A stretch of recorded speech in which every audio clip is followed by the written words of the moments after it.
Hi hello ನಮಸ್ತೆ ಎಲ್ಲರಿಗೂ S S media ಚಾನಲಿನ ಮತ್ತೊಂದು ವಿಡಿಯೋಗೆ ಸ್ವಾಗತ ಸುಸ್ವಾಗತ.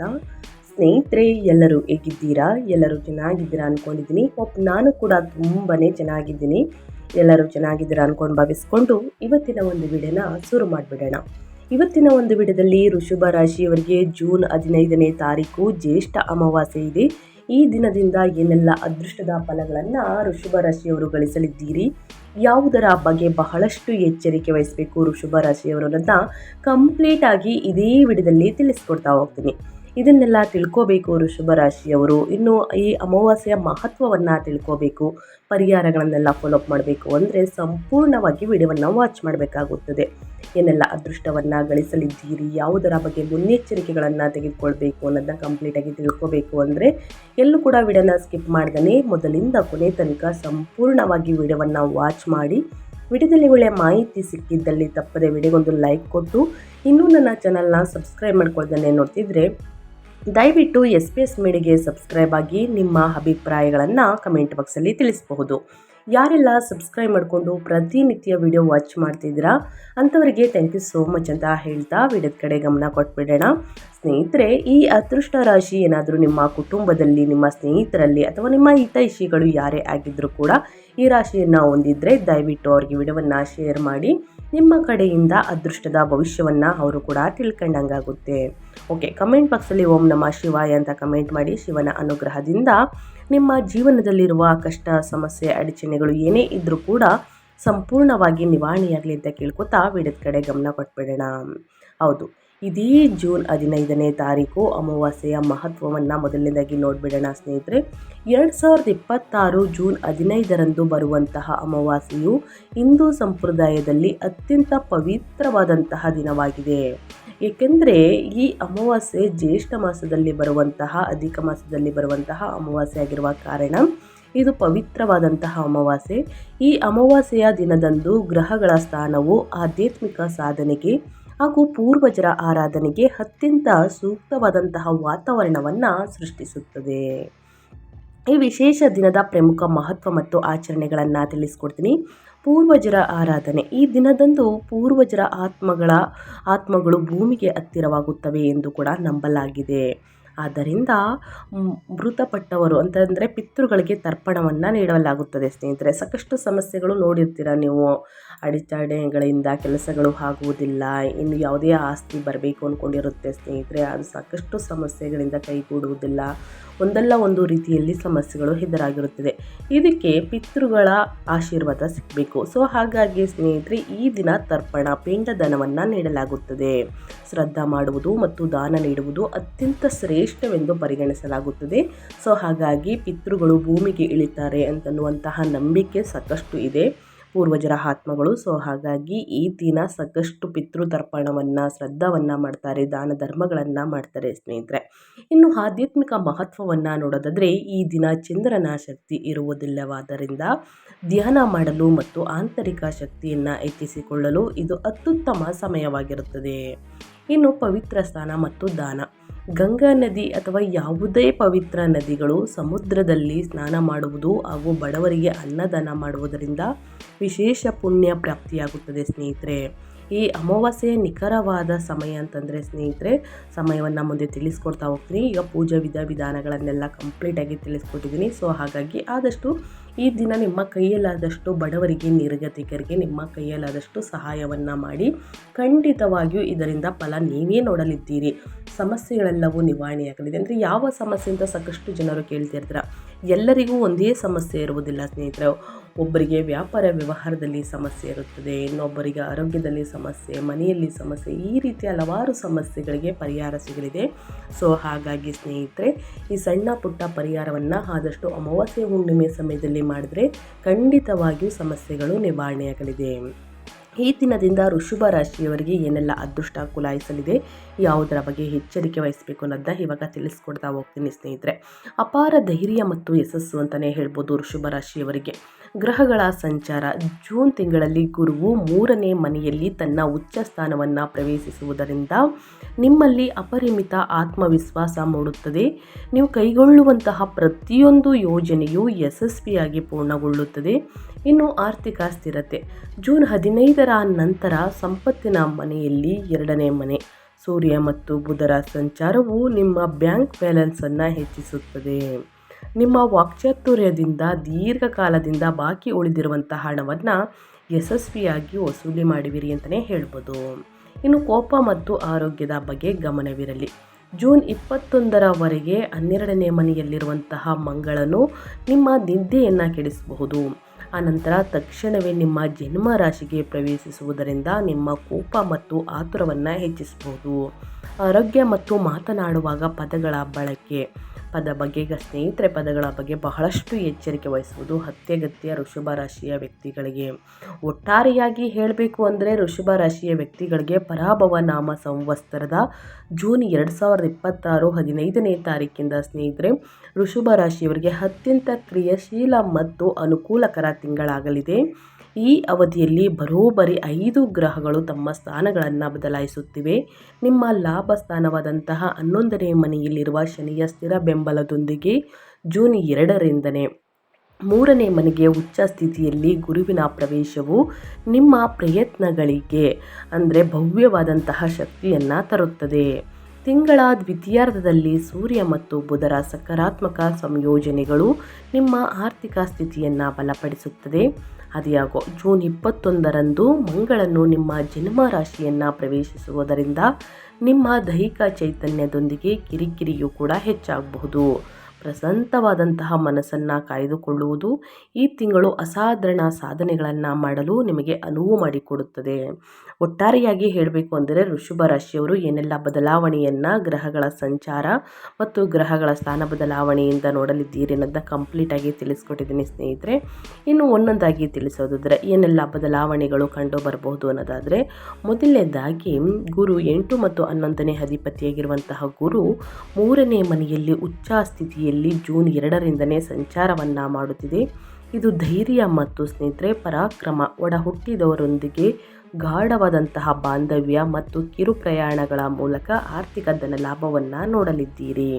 ಇವಾಗ ಒಂದೊಂದಾಗಿ ತಿಳಿಸೋದಾದರೆ ವ್ಯಾಪಾರ ವ್ಯವಹಾರದ ಬಗ್ಗೆ, ಹಣಕಾಸಿನ ಬಗ್ಗೆ, ನಿಮ್ಮ ಫ್ಯಾಮಿಲಿ ಬಗ್ಗೆ ತಿಳಿಸೋದಾದರೆ ಕುಟುಂಬದಲ್ಲಿ ಏನೆಲ್ಲ ಬದಲಾವಣೆಗಳು ಕಂಡು ಬರಬಹುದು, ನಿಮ್ಮ ವೈಯಕ್ತಿಕ ಜೀವನದಲ್ಲಿ ಏನೆಲ್ಲ ಸಮಸ್ಯೆಗಳು ಎದುರಾಗ್ಬೋದು, ಏನೆಲ್ಲ ಅದೃಷ್ಟವನ್ನು ನೋಡಲಿದ್ದೀರಿ ಅಂತ ನೋಡೋದಾದರೆ ಈ ತಿಂಗಳು ಕೌಟುಂಬಿಕ ಸಂಬಂಧಗಳು ಅತ್ಯಂತ ಸಕಾರಾತ್ಮಕ ತಿರುವನ್ನು ಪಡೆಯುತ್ತವೆ. ನಿಮ್ಮ 3ನೇ ಮನೆಯ ಮೂಲಕ ಉಚ್ಚ ಗುರು ಮತ್ತು ಶುಕ್ರನ ಸಂಚಾರವು ಒಡ ಹುಟ್ಟಿದವರೊಂದಿಗಿನ ನಿಮ್ಮ ಬಾಂಧವ್ಯವನ್ನು ಗಮನಾರ್ಹವಾಗಿ ಬಲಪಡಿಸುತ್ತದೆ. ನಿಮ್ಮ ಬೆಳವಣಿಗೆ ಮತ್ತು ಪ್ರಗತಿಯಲ್ಲಿ ಅವರು ಸಕ್ರಿಯವಾಗಿ ಕೊಡುಗೆ ನೀಡುತ್ತಾರೆ. ನೆರೆಯವರೊಂದಿಗಿನ ಸಾಮಾಜಿಕ ಸಂವಹನಗಳು ಮತ್ತು ಸಂಬಂಧಗಳು ಸಹ ಆಹ್ಲಾದಕರವಾಗಿರುತ್ತವೆ.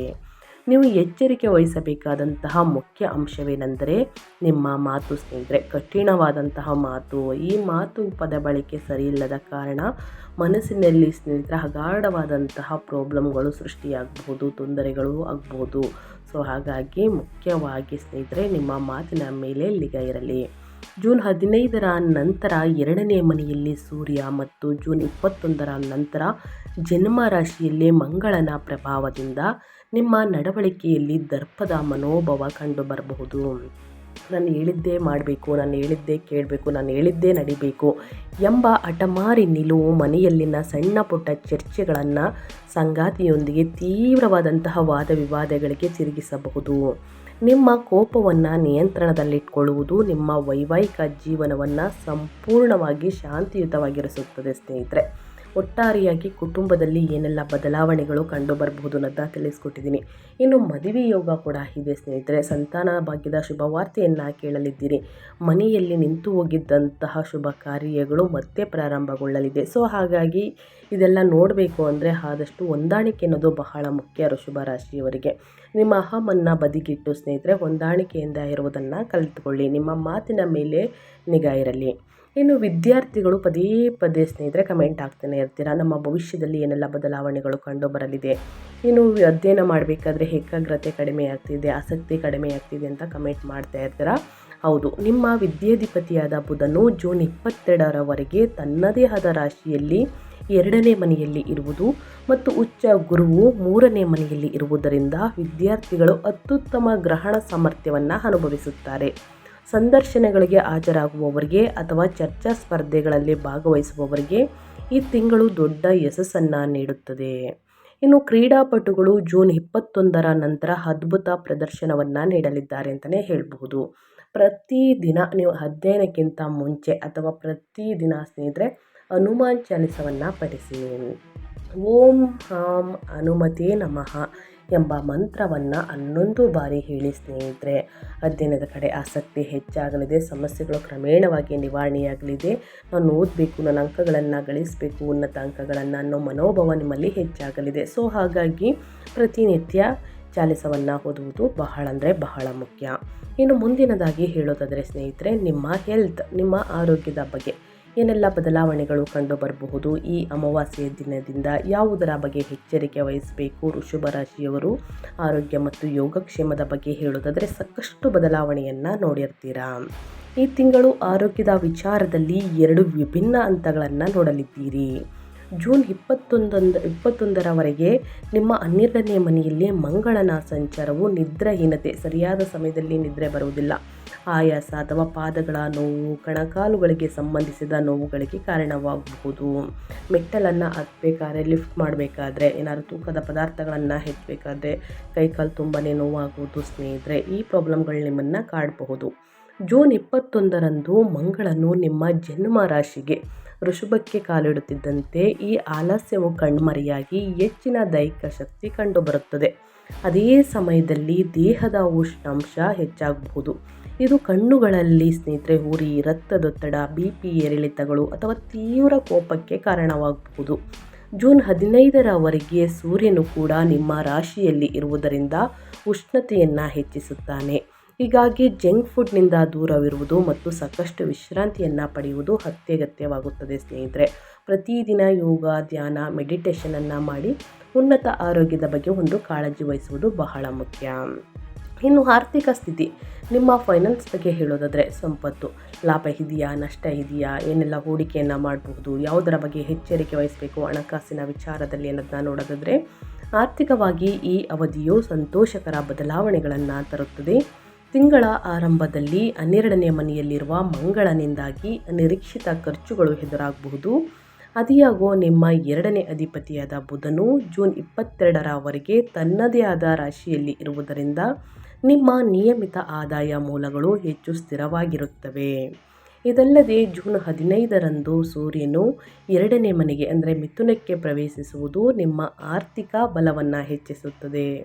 ಪೂರ್ವಜರ ಆಸ್ತಿಗಳು ಅಥವಾ ಸರ್ಕಾರಿ ಸಂಬಂಧಿತ ಕೆಲಸಗಳಿಂದ ನೀವು ಆರ್ಥಿಕ ಲಾಭವನ್ನು ಪಡೆಯುವಂತಹ ಸಾಧ್ಯತೆ ಇದೆ. ನಿಮ್ಮ ಸಂವಹನ ಶೈಲಿಗೆ ಮಾರು ಹೋಗಿ ಜನರು ಆರ್ಥಿಕ ಸಹಾಯವನ್ನು ನೀಡಲು ಮುಂದೆ ಬರುತ್ತಾರೆ ಅಂತಲೇ ಹೇಳ್ಬೋದು.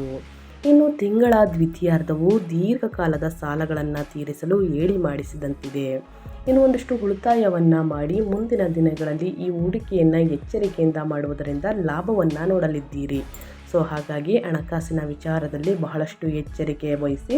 ಇನ್ನು ವಾಹನವನ್ನು ಖರೀದಿ ಮಾಡುವಂತಹ ಯೋಗವಿದೆ ಸ್ನೇಹಿತರೆ. ವಾಹನವನ್ನು ಚಾಲನೆ ಮಾಡಬೇಕಾದ್ರೆ ನಿಯಮಗಳನ್ನು ಕಡ್ಡಾಯವಾಗಿ ಫಾಲೋ ಮಾಡಿ. ತಡರಾತ್ರಿಯಲ್ಲಿ ಅಮಾವಾಸ್ಯೆ ಹುಣ್ಣಿಮೆಯ ಸಮಯದಲ್ಲಿ ವಾಹನವನ್ನು ಚಾಲನೆ ಮಾಡಬಾರ್ದು ಅನ್ನೋದನ್ನ ಯೋಚಿಸಿ ನಿರ್ಧಾರಗಳನ್ನು ತೆಗೆದುಕೊಳ್ಳಿ ಸ್ನೇಹಿತರೆ. ಅನಿವಾರ್ಯ ಇದ್ದರೆ ವಾಹನವನ್ನು ಚಾಲನೆ ಮಾಡಿ. ಇನ್ನು ವ್ಯಾಪಾರ ಮತ್ತು ಸ್ವಯಂ ಉದ್ಯೋಗದ ಬಗ್ಗೆ ಹೇಳೋದಾದರೆ, ವ್ಯಾಪಾರಸ್ಥರಿಗೆ ಈ ತಿಂಗಳು ಅತ್ಯಂತ ಅನುಕೂಲಕರವಾಗಿದೆ. ನಿಮ್ಮ ಲಾಭಾಧಿಪತಿಯಾದಂತಹ 11ನೇ ಅಧಿಪತಿಯಾಗಿರುವ ಗುರುವು 3ನೇ ಮನೆಯಲ್ಲಿ ಉಚ್ಚ ಸ್ಥಿತಿಯಲ್ಲಿ ಇರುವುದರಿಂದ ನಿಮ್ಮ ವೃತ್ತಿಪರ ನೆಟ್ವರ್ಕ್ ಅದ್ಭುತವಾಗಿ ವಿಸ್ತರಿಸುತ್ತದೆ. ಎಂಜಿನಿಯರ್ಗಳು, ಸಾಮಾಜಿಕ ಮಾಧ್ಯಮ ಉದ್ಯಮಗಳು, ಪ್ರಕಾಶನ ಸಂಸ್ಥೆಗಳು, ಟ್ರಾವೆಲ್ ಮತ್ತು ಬ್ರೋಕರೇಜ್ ವ್ಯವಹಾರಗಳನ್ನು ನಿರ್ವಹಿಸುವವರು ಲಾಭದಾಯಕ ಹೊಸ ಗ್ರಾಹಕರನ್ನು ಯಶಸ್ವಿಯಾಗಿ ಆಕರ್ಷಿಸುತ್ತಾರೆ. ಜೂನ್ 8ರಂದು ನಿಮ್ಮ ರಾಶಿಯ ಅಧಿಪತಿ ಶುಕ್ರನು 3ನೇ ಮನೆಗೆ ಸ್ನೇಹಿತರೆ ಪ್ರವೇಶಿಸಿ ಉಚ್ಚ ಗುರುವಿನೊಂದಿಗೆ ಸೇರುವುದರಿಂದ ಕಲಾವಿದರು ಮತ್ತು ವಿನ್ಯಾಸಕರಿಗೆ ಅಪಾರ ಮನ್ನಣೆ ಮತ್ತು ಲಾಭ ಸಿಗಲಿದೆ. ಆದಾಗ್ಯೂ ನಿಮ್ಮ ವ್ಯಾಪಾರ ಸ್ಥಾನದ 7ನೇ ಅಧಿಪತಿಯಾಗಿರುವ ಮಂಗಳನು ಜೂನ್ 21ರವರೆಗೆ 12ನೇ ಮನೆಯಲ್ಲಿ ಇರುವುದರಿಂದ ಸಾಗರೋತ್ತರ ಅಥವಾ ದೂರದ ವಾಣಿಜ್ಯ ವಹಿವಾಟುಗಳಲ್ಲಿ ಹೆಚ್ಚಿನ ಖರ್ಚುಗಳು ಆಗಬಹುದು. ಆದ್ದರಿಂದ ಮುನ್ನೆಚ್ಚರಿಕೆಯಿಂದ ಮುಂದುವರಿಯಿರಿ. ಯಾವುದೇ ಪ್ರಾಬ್ಲಮ್ ಬಂದರೂ ಸ್ನೇಹಿತರೆ ಬಗೆಹರಿಸಿಕೊಳ್ಳುವ ಮನಸ್ಥಿತಿಯನ್ನು ಇಟ್ಕೊಳ್ಳಿ. ಇನ್ನು ವೃತ್ತಿ ಜೀವನದ ಬಗ್ಗೆ ಹೇಳೋದಾದರೆ, ಲಾಭದ ಸ್ಥಾನವಾದಂತಹ 11ನೇ ಮನೆಯಲ್ಲಿ ಬಲವಾಗಿ ನಿಂತಿರುವಂತಹ ನಿಮ್ಮ ವೃತ್ತಿ ಅಧಿಪತಿ ಶನಿಯು ನಿಮಗೆ ಶಕ್ತಿಯುತ ರಕ್ಷಣಾ ಕವಚವಾಗಿ ಕಾರ್ಯನಿರ್ವಹಿಸುತ್ತಿದ್ದಾರೆ. ಜೂನ್ 2ರಂದು 3ನೇ ಮನೆಗೆ ಉಚ್ಚ ಸ್ಥಿತಿಯಲ್ಲಿ ಗುರುವಿನ ಪ್ರವೇಶವು ನಿಮ್ಮ ವೃತ್ತಿಪರ ದಕ್ಷತೆಯನ್ನು ಗಣನೀಯವಾಗಿ ಹೆಚ್ಚಿಸಲಿದೆ. ನೀವು ಪ್ರಸ್ತುತಪಡಿಸುವಂತಹ ಹೊಸ ಉಪಕ್ರಮಗಳನ್ನು ಮೇಲಧಿಕಾರಿಗಳು ಮೆಚ್ಚುತ್ತಾರೆ. ಅಧಿಕೃತ ಕೆಲಸಗಳಿಗಾಗಿ ಕೈಗೊಳ್ಳುವ ಪ್ರಯಾಣಗಳು ಯಶಸ್ವಿಯಾಗಿ ಫಲಿತಾಂಶಗಳನ್ನು ನೀಡುತ್ತವೆ. ಜೂನ್ 15ರವರೆಗೆ ಸೂರ್ಯನು ನಿಮ್ಮ ಜನ್ಮ ರಾಶಿಯಲ್ಲಿಯೇ ಇರುವುದರಿಂದ ಕೆಲಸದ ಸ್ಥಳದಲ್ಲಿ ನಿಮ್ಮ ಅಧಿಕಾರವನ್ನು ಕಾಪಾಡಿಕೊಳ್ಳಲು ಸಹಾಯವನ್ನು ಮಾಡುತ್ತದೆ. ಆದರೂ ನೀವು ದರ್ಪದ ಸ್ವಭಾವವನ್ನು ಪ್ರದರ್ಶಿಸುವುದರಿಂದ ದೂರವಿರಬೇಕು. ಜೂನ್ 15ರ ನಂತರ ಅಂದರೆ ಅಮಾವಾಸ್ಯೆಯ ನಂತರ ಸೂರ್ಯನು 2ನೇ ಮನೆಗೆ ಬದಲಾದಾಗ ನಿಮ್ಮ ಅತ್ಯುತ್ತಮ ಪ್ರಸ್ತುತಿ ಕೌಶಲ್ಯಗಳನ್ನು ಬಳಸಿಕೊಂಡು ಹೊಸ ಯೋಜನೆಗಳನ್ನು ಪಡೆಯುವಿರಿ. ಸಂವಹನ ಕೇಂದ್ರಿತ ವೃತ್ತಿಗಳಲ್ಲಿ ಉದ್ಯೋಗದಲ್ಲಿರುವವರು ತಿಂಗಳ ದ್ವಿತೀಯಾರ್ಧದಲ್ಲಿ ಉನ್ನತ ಮಟ್ಟದ ವೃತ್ತಿ ಪ್ರಗತಿಯನ್ನು ಕಾಣಲಿದ್ದೀರಿ ಸ್ನೇಹಿತರೆ. ಒಟ್ಟಾರೆಯಾಗಿ ಹೇಳಬೇಕು ಅಂದರೆ ವ್ಯಾಪಾರ ವ್ಯವಹಾರದಲ್ಲಿ, ಹಣಕಾಸಿನಲ್ಲಿ, ವೃತ್ತಿ ಜೀವನದಲ್ಲಿ ನಿಮ್ಮ ಹೆಲ್ತ್ ಬಗ್ಗೆ, ಇನ್ನು ವಿದ್ಯಾರ್ಥಿಗಳ ಬಗ್ಗೆ ಏನೆಲ್ಲ ಬದಲಾವಣೆಯನ್ನು ನೋಡಲಿದ್ದೀರಿ, ಯಾವುದರ ಬಗ್ಗೆ ಎಚ್ಚರಿಕೆ ವಹಿಸಬೇಕು, ವೃಷಭ ರಾಶಿಯವರು ಅನ್ನೋದನ್ನ ಕಂಪ್ಲೀಟಾಗಿ ತಿಳಿಸ್ಕೊಟ್ಟಿದ್ದೀನಿ. ಇವಾಗ ಜೂನ್ 2026ರಲ್ಲಿ ಈ ಅಮಾವಾಸ್ಯೆಯ ದಿನ ವೈದಿಕ ಜ್ಯೋತಿಷ್ಯದ ಪರಿಹಾರಗಳನ್ನು ತಿಳಿಸ್ಕೊಡ್ತೀನಿ. ಈ ಪರಿಹಾರವನ್ನು ಅನುಸರಿಸುವುದರಿಂದ ಕಷ್ಟ, ಸಮಸ್ಯೆ, ಅಡಚಣೆಗಳು ಏನೇ ಇದ್ದರೂ ಕೂಡ ಸಂಪೂರ್ಣವಾಗಿ ನಿವಾರಣೆಯಾಗಲಿದೆ ಸ್ನೇಹಿತರೆ. 12ನೇ ಮನೆಯಲ್ಲಿರುವ ಮಂಗಳನಿಂದ ಉಂಟಾಗುವ ವಿಪರೀತ ಖರ್ಚುಗಳನ್ನು ತಡೆಯಲು ಮತ್ತು ತಿಂಗಳ ಅಂತ್ಯದಲ್ಲಿ ಉಂಟಾಗುವಂತಹ ಕೋಪವನ್ನು ಶಮನ ಮಾಡಲು ನಾನು ಹೇಳುವಂತಹ ಪರಿಹಾರವನ್ನು ಅಚ್ಚುಕಟ್ಟಾಗಿ ಫಾಲೋ ಮಾಡುವುದು ಬಹಳ ಮುಖ್ಯ. ಮೊದಲನೇದಾಗಿ ಗುರು ಆರಾಧನೆ. ಅಂದರೆ ನಿಮ್ಮ 3ನೇ ಮನೆಯಲ್ಲಿರುವ ಉಚ್ಚ ಗುರುವಿನ ಸಂಪೂರ್ಣ ಕೃಪೆಯನ್ನು ಪಡೆಯಲು ಪ್ರತಿ ಗುರುವಾರ ದತ್ತಾತ್ರೇಯ ಅಥವಾ ಸಾಯಿಬಾಬಾ ದೇವಸ್ಥಾನಕ್ಕೆ ಭೇಟಿ ನೀಡಿ ಹಳದಿ ಬಣ್ಣದ ಸಿಹಿ ತಿಂಡಿಗಳನ್ನು ಪ್ರಸಾದವಾಗಿ ಹಂಚಿ. ಇನ್ನು ಗುರುರಾಯರ ಮಂತ್ರವನ್ನು 9 ಬಾರಿ ಅಥವಾ 12 ಬಾರಿ ಹೇಳುವುದು ಬಹಳ ಅಂದರೆ ಬಹಳ ಮುಖ್ಯ. ಇನ್ನು ಸೂರ್ಯ ನಮಸ್ಕಾರ.